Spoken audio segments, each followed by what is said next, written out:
It's a city that's hosted all sorts of parties. But it's never seen anything like this. We're really excited, and we cannot wait to showcase Milwaukee to the world. 50,000 people are coming to town. That's a great bump to the economy, obviously. Those who aren't coming will be watching. We have a chance to showcase Milwaukee. History will be made. We have an opportunity, all of us do, to help Milwaukee to shine. And we're making sure you're ready. This is Conventional Wisdom. And this is day 3 of the Republican National Convention. We're taking the show on the road, Conventional Wisdom, live from Fiserv Forum. And if you looked, Stephanie, close at that open, you saw our guest in 2 of the shots. Peggy Williams-Smith is here from Visit Milwaukee. She's been here before. Did you catch yourself on the open? I did. I hate seeing myself on TV, so I'm going to just pay attention to you guys. Okay, so don't look at that monitor. I know. This is are we going to run it again? Are we just run it again? Just press any button you yourself. want back there. It's okay. Well, we are so excited. This is, of course, day 3 of the Republican National Convention. Tonight, we're expecting the vice presidential pick, J.D. Vance, to be taking the stage. He, of course, is the headliner for the evening. But let's kick things off. We are just getting started here for the afternoon session. We have Peggy Williams-Smith from Visit Milwaukee with us. Peggy, you joined us earlier on in Conventional Wisdom when we had the podcast and we were doing it back at the station. Now the time is here. Now this is the real deal. On day 3, I have to ask, how do you think it's going so far? You know, people are so happy. Everyone that I talk to has just said such amazing things about the city. They did not realize that Milwaukee was this beautiful. They did not realize half the stuff. And then when they really talk about is the volunteers. And the volunteers are so friendly. I mean, some of them are not from here. They've come in for this from all over the state of Wisconsin. And they just... Every time you walk by, hi, can I help you find something? They are wonderful. That's what you want in these volunteers. It is. And to their credit, the first 2 days were brutally hot. Brutally hot. We finally got Visit Milwaukee weather. We did. Right? We did. We got the chamber weather today. What is your favorite thing so far? What's going well? We'll get to what maybe isn't going so well, and you can dispute whether that's true or false. But what is your favorite thing so far? Why are you proud right now? I'm proud of how Milwaukee is showing. I mean, it just, to have the delegates consistently walk up and talk about how amazing it is. Our welcome party was fantastic. We blew them away. We are the city of festivals. And as you walked down that red carpet with every flag from every state and every territory and watched the awe on the people's faces as they were walking in, it was amazing. We had David Caruso on Monday here on the podcast. Of course, we had to talk about the welcome party. He had just started recovering from the night before. Oh, I'm sure. So, but he was still all smiles as per usual. But he said that when you got on the carpet, you called him and said that you had tears in your eyes. Is that true? I did. I mean, so this has been 5 years for me in the making, because I started in November of 19, and I thought I was going to do all of this in the summer of 2020, right? And we didn't. For the DNC, so, yeah. And then Saturday, with the horrible scare, was just, I just thought to myself, oh my goodness, this can't happen again. Mm-hmm. Where were you? Let's go back to Saturday when you heard the news that shots had been fired and that the president was hit by or grazed by a bullet.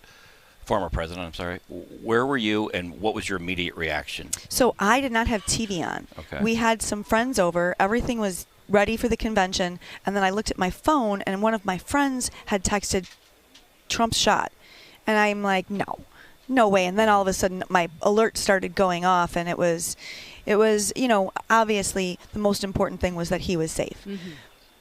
My second thought was, oh my goodness, what's going to happen? What's going to happen? So for 2 hours until he came out and said, this is still going to happen, there'd be a convention, but it would have been a much different convention. And you didn't know which way to go. Right. You were kind of like in between first and second base. Do Correct. I go back? Do I go to second? What are we going to do here? Right. And then you got the word full steam ahead. Yes. Yeah, I was going to say, I mean, I assume at the end of the day, the call is not necessarily yours to make. No, right? not at all. We're here. We're ready. But we have to get the okay from the Secret Service and Yes. from the security detail, of course. Not my decision. Not my choice at all. There have been so many fun things happening around here. I mean, it's is so fun to go out on the Deer District where everyone's kind of congregating. All the Right. delegates are coming into Pfizer Forum. They're going back out to Pfizer Forum.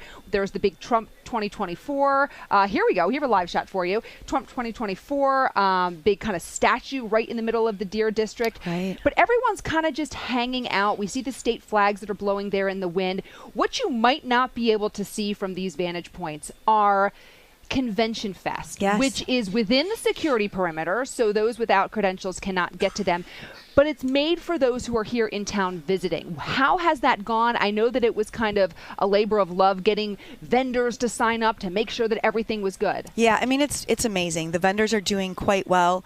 Monday obviously did throw a wrench in things because they were here and Trump, he was coming. Everyone thought he was going to come and make his vice presidential announcement during the day. So it was really quiet. And then when they ended the session at 4, everyone flooded out of Fiserv looking for something to eat, but they didn't want to leave the perimeter. So they all headed over to Convention Fest. And we're eating all of the great food from all of the great vendors, checking out all of the interesting things from around the state of Wisconsin. They've got a stage. They had the Polka Kings and Duosonics yesterday, or on Monday. Yesterday they had a cute young girl. You should probably ask Paul Farrow about this when you talk to him later. Caitlin Huckstep from Waukesha, who was doing her own country music, and she was on the stage for quite a while yesterday. Oh, I love and it. they have programming throughout. They have local entertainment interspersed with speakers. And Superman was here. Superman was here. Dean Cain was on the stage yesterday. And you got to introduce him. I did get to introduce him. Big thrill? It took me back a few years, yeah. I would say. It did. I think there's been a lot of talk about, are businesses getting the boost that they were hoping for? Mm-hmm. And I know we were talking a little bit before we got started here on the podcast, and you're saying absolutely yes. I think that there are certainly businesses that are, and there are certainly businesses that aren't. And that's like it is with any convention. And we said that from the very beginning. Bringing a convention of this magnitude in takes a lot of work, but then businesses have to work to get that business. They have to be tweeting. They have to be talking red, white, and blue. I mean, Major Goolsby's is a perfect example.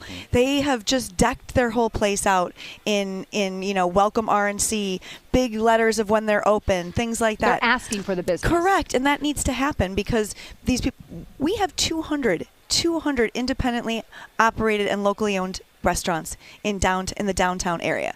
That's a lot of restaurants. So, people are finding their way, and hopefully at some point they find their way to those that have not been as busy. But last night when I walked around the city, there were 14 private parties. There were people in every bar and restaurant that I walked by. Well, that's what I was going to say. We've seen the pictures, and you can take us to task on this if you like, the media in general, showing empty places in the third ward, showing businesses just waiting for people to come in. You say that belies a lot of what really is happening because the time these pictures were taken at the public market and so on. And what we don't see and what we don't always have access to are these private parties, exactly. right? So a lot of these restaurants aren't letting people come in off the street because they're already booked. Correct. And again, at any given point, there's going to be times when restaurants aren't busy, and we said that. If anyone goes, when they're in session here, in the sessions, they open the doors at 3:30 or 4, and then people come in. This is why they're here.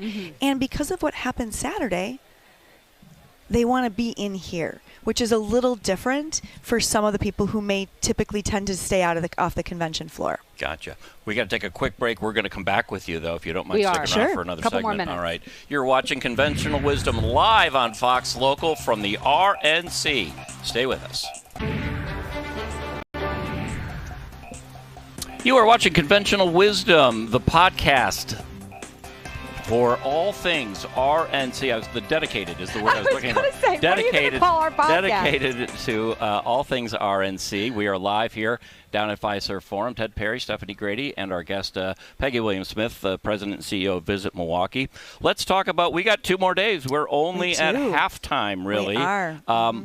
What's happening today, Wednesday? What's happening tomorrow? Tell us what's on the agenda. They have a full slate of speakers over at Convention Fest on their stage. Our team is emceeing every day, so we get to talk a little bit about Milwaukee and what this is doing, thanking all of the people who are here, the attendees who are here, for coming and what they're creating, the economic impact that they're creating for us.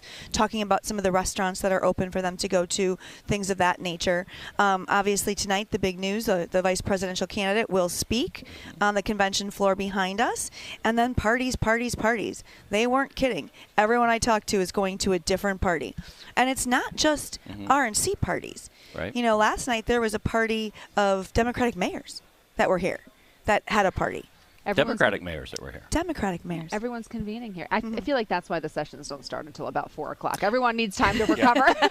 Yeah, day one we're going to go double, get a lot done. So, what are you? Are you in demand, or do you get to float around with your pass and say, I want to sample this, this, and this, and this, or are people asking you, hey, we need you here, we need you here? What's your role? I mean, I think that I'm doing damage control with businesses, talking to the press, talking to the people who are here, having conversations with the people at both the COA and the host committee, just to make sure that everything is going smoothly, where we can lend a hand, what they need from us. My entire team is spread throughout the city.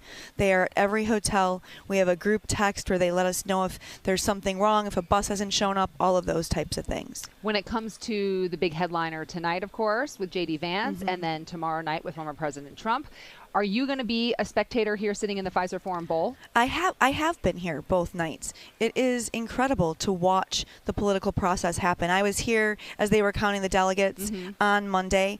It's and to see, we know what this looks like. The people on TV don't know what this looks like and how it's transformed and how amazing it is. It's just been, it's overwhelming to think about, and then to think about what this is doing for the city. Because this economic impact goes way beyond the 5 days of the convention. This is, you know, yesterday the MMAC hosted 40 ambassadors from around the world talking about the M7 region and why they should invest their foreign money here. Those are things we wouldn't have the opportunity to do if we weren't hosting this convention. Rate the house band. The house band's fantastic, aren't they?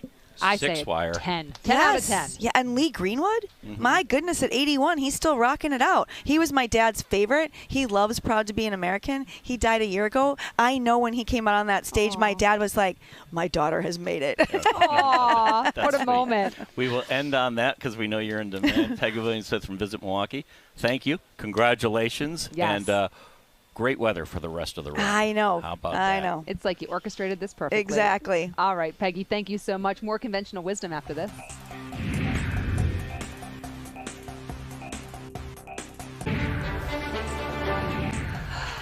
Welcome back to Conventional Wisdom on this day 3 of the Republican National Convention. We had a ton of fun with Peggy Williams-Smith from Visit Milwaukee. Now, how can you not have a ton of fun with Peggy Williams-Smith? I mean, the second she walks in the room, the whole room just lights up. You and got that right. Yeah. I'm sure our guest now will agree with us. Waukesha County Executive Paul Farrow, thank you for being with us. Thanks for having me. You're a delegate? I'm a delegate. But you're more than that. You're also a whip.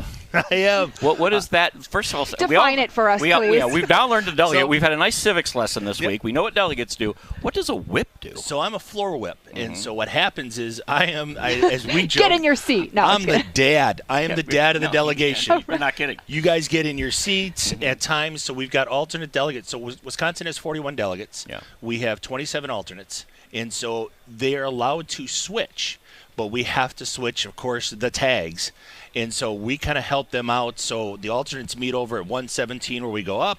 The other ones take their tags, switch out. They get to come down on the floor and sit for an hour or two and just take in the experience. So we're trying to cycle as many of them through as we can. And that's where the dad comes in. Because I just turned to Stephanie last night and I said, what a drag to be an alternate delegate. You don't get to be down there. But you're making sure they do get to be down there. Yeah, right? We're working hard to make sure the alternates have an opportunity to get on the floor and see what's going on from that perspective. And I got to tell you, we've got front row seats. It has been exciting to see the speakers. I mean, as and expected, the energy. right? I mean, we're hosting it. We should at this point. Yeah, Florida bumped us out of the center spot. But we'll let it go this time. I think so. We're okay. Well, it is the nominee's home state now, and we thought for a while it was a sign that they were going to take Rubio because you try to have the VP guy up close too. There's a lot of guesstimating going on. Ohio's got pretty good seats as well. Ohio's not bad. This is not your first delegate rodeo, right? You've been to other. No, this is my first. Is it really? Yeah. You've never been a delegate for others? No, Mom always took it. Your mother, the late Margaret Farrow, the first female lieutenant governor, and. Just a woman of grace. I just want to say that. She was always a delight. And I think of... Well, as we like to say, us 5 boys raised her well. Okay. I think that's probably well put. And I think she'd probably agree with you. Yes. But you'd never been.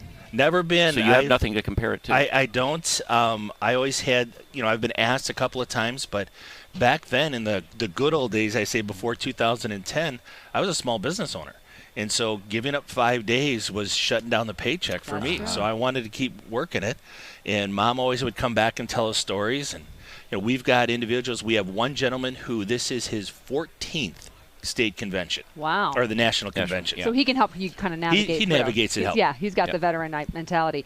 You guys, of course, in Waukesha County, one of the WOW counties, like we like to call it here in Wisconsin, Washington, Waukesha, and Ozaukee County.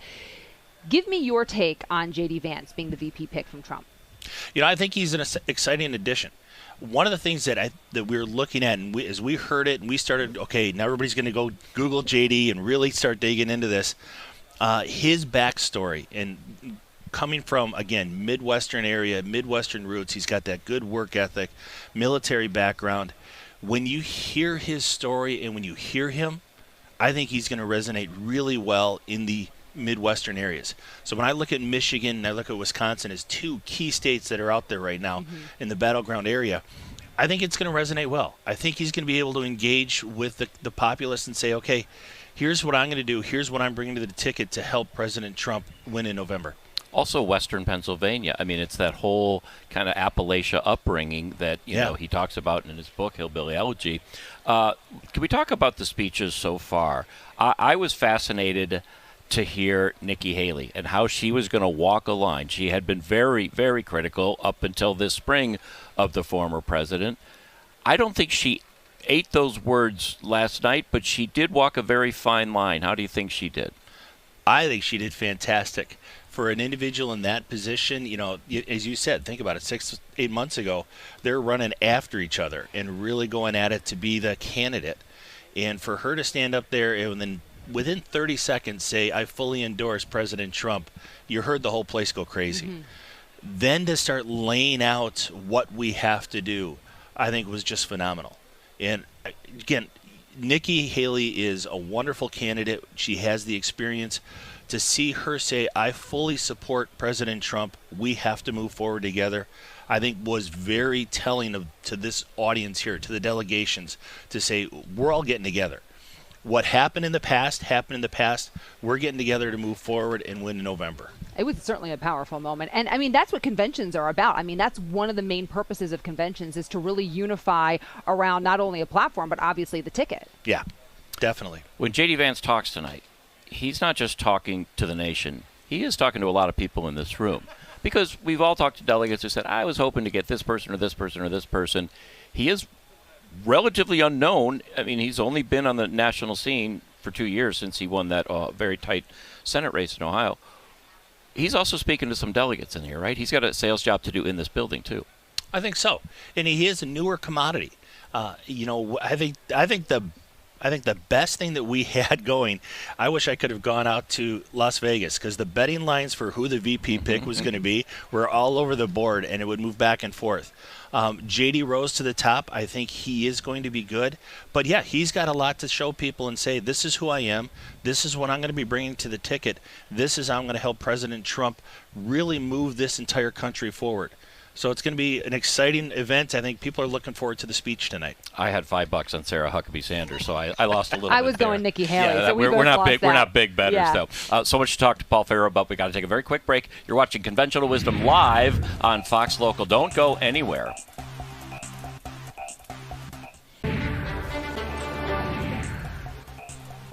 Welcome back to live coverage from the RNC. You're watching Conventional Wisdom on Fox Local. Our guest is Paul Farrow, Waukesha County executive and a delegate to the RNC, and a birthday boy today. Happy birthday! We didn't bake a cake or anything, but you can take some snacks when you go. We had cookies. I hear a few people are going to come into town and have a little party for me tonight. That's an appropriate. The light show. This is all for you. Maybe J.D. Vance will give you a shout out. There you go.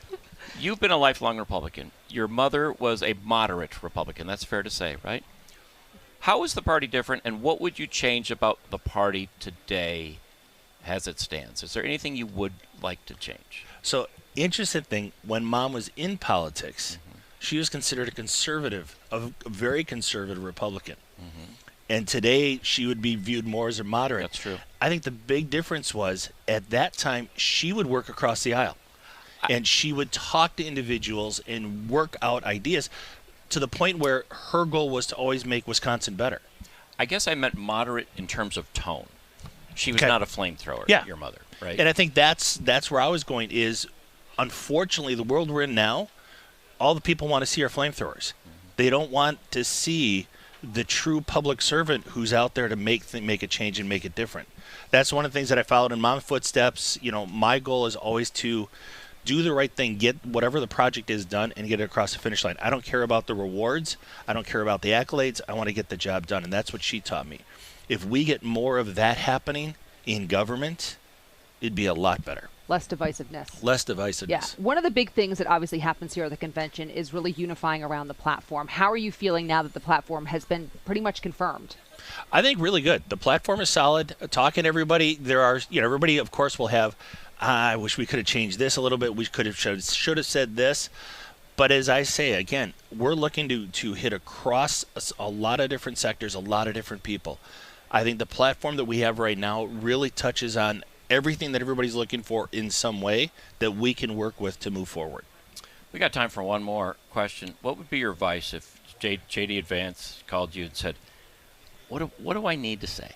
What do people need to hear? If J.D.'s coming to Wisconsin, I tell him you need to get out and talk to the people. In Wisconsin, and I think every other state, they want to know who you are. Mm-hmm. And we talk about the handshake. They want to be able to shake your hand. You look in their eyes and you listen to them to hear what the concerns are. I think that's what was so powerful last night. We had those 3 stories of the individuals and their life experience and how it's been impacted and how they're looking for a change. It's that human factor. I mean, so often, so many of us just judge based on what we see on the media because that's the only kind of perception that we have, right? But it really is kind of that human element bringing to the table. Thank you for being with us today. Thanks for having me. Happy birthday. On your birthday, no less. We should say this happy is birthday exciting. to your twin brother, Peter. No, don't say it to Peter. No, Peter. He's retired. He's fine. Peter, we wish you a happy birthday, too. We'll take a break. We'll send it back to the studio for the rundown, and then we'll have our delegate of the day, and we don't know who it is yet. We'll see you on the other side. It's so fun. Welcome back to Day 3 of Conventional Wisdom here at Fiserv Forum, and quite the moment happening inside Fiserv Forum. You are looking live at the stage.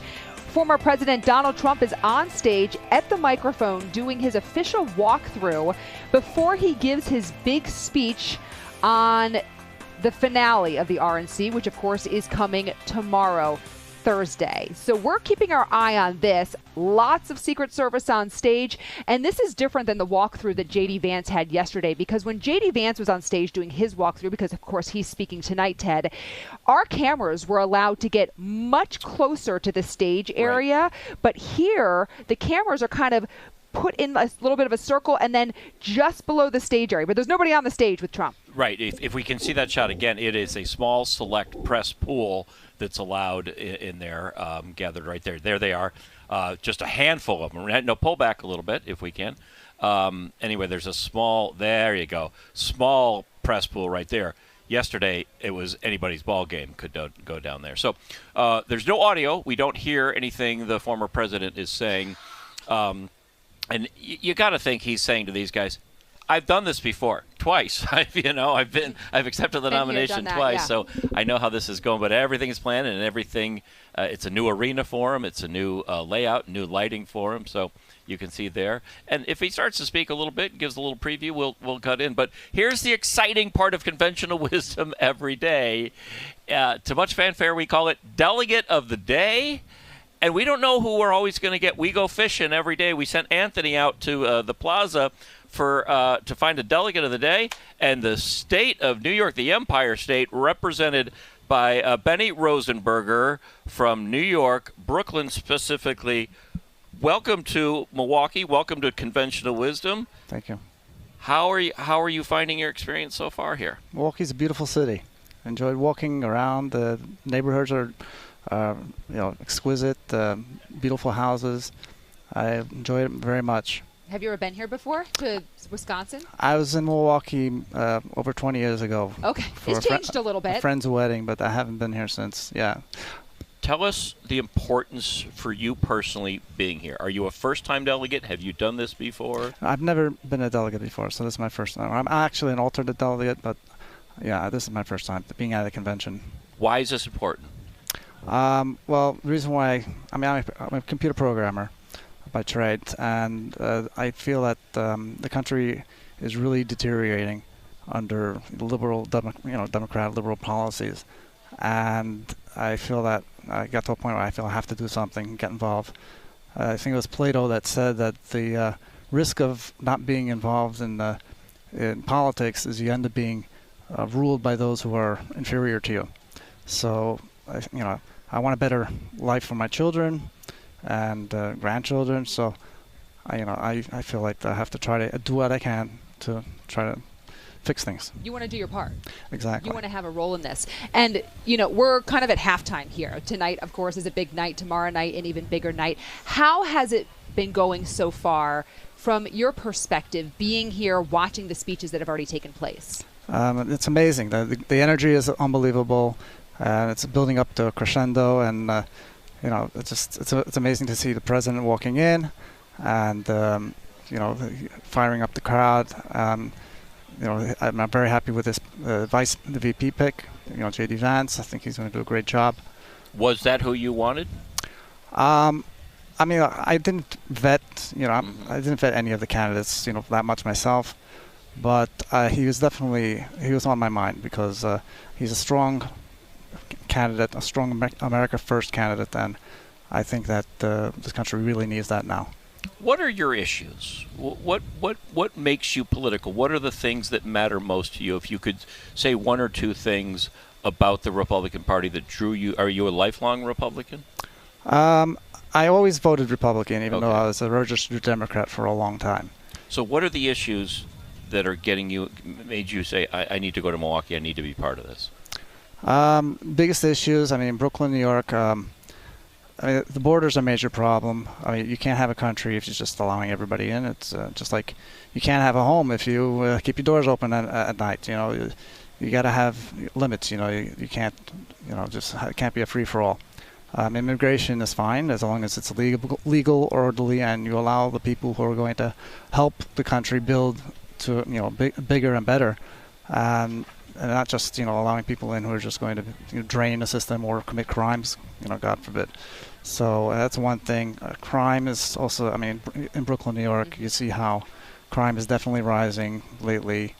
A lot of it has to do with the fact that we have all these DAs that just won't prosecute crimes, so the police lose their interest in even arresting people.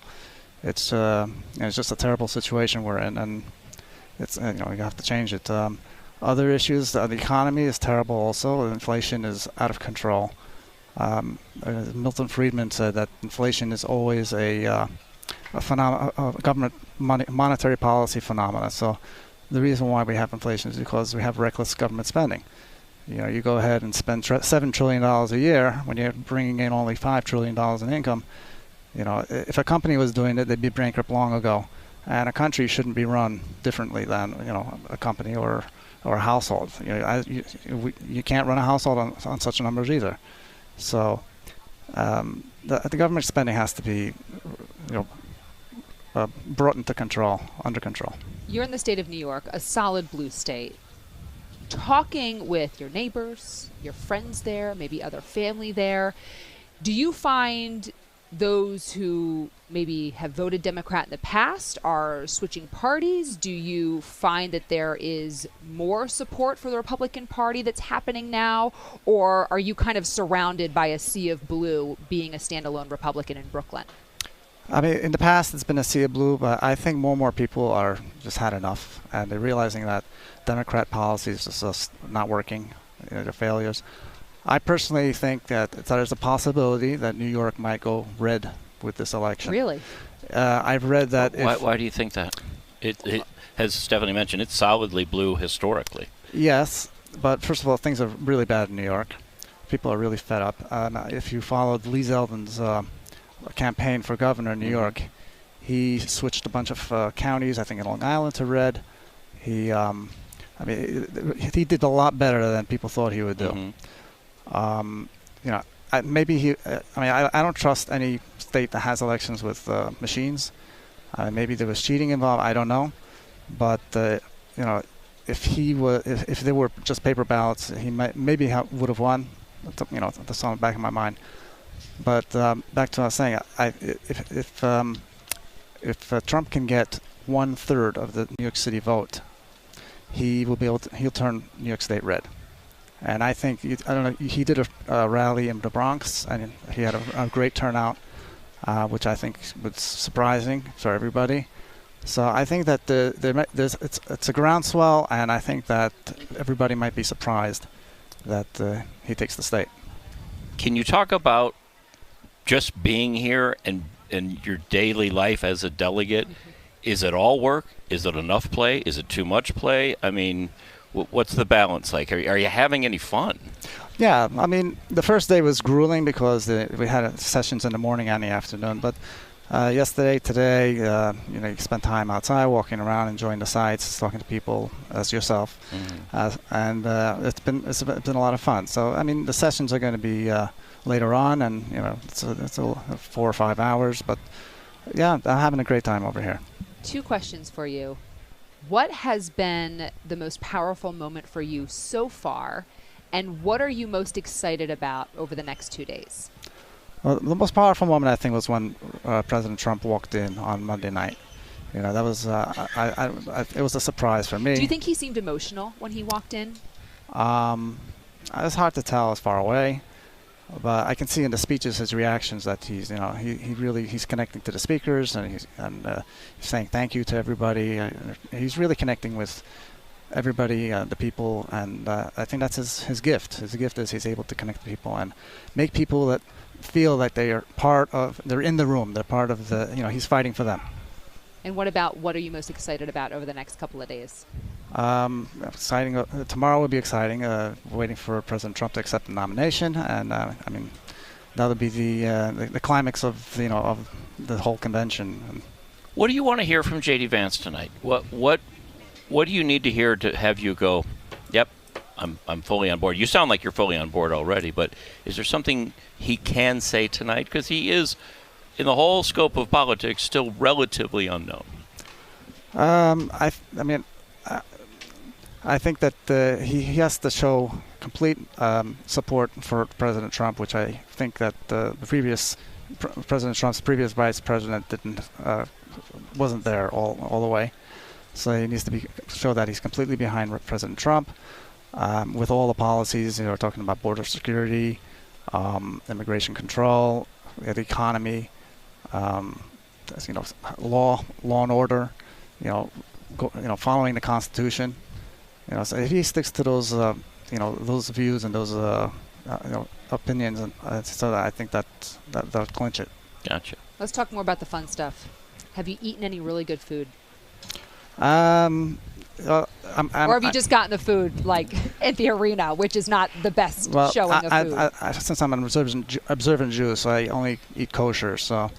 Have you been limited a little bit? Yeah, but the Chabad in Milwaukee actually has a tent a couple blocks away, and they have a really nice selection of kosher food, which we were able to partake in, and it's been very helpful.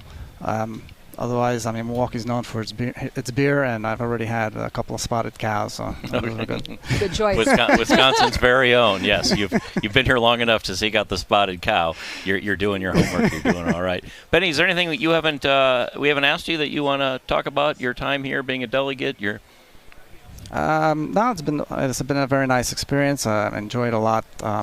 I just hope that there's action. Talk is cheap. And I want to see some real action, because that's one of the things that I've been disappointed with even the Republican Party, is that there's been a lot of talk and not enough action. Benny Rosenberger, we appreciate you being our delegate of the day, the new segment that we have coined here on Conventional Wisdom. You have been absolutely lovely. Enjoy the rest of your time here. Thank you very much. It's been a pleasure being here. There's no prize or parting gift, but you get to tell people right home and say, hey, I'm the delegate of the day. We need to make stickers or something. Don't you give out footballs? No, we're not giving out That's Sean Hannity. I know Sean next Hannity door. was throwing out footballs last night. They've got a bigger budget than us, okay?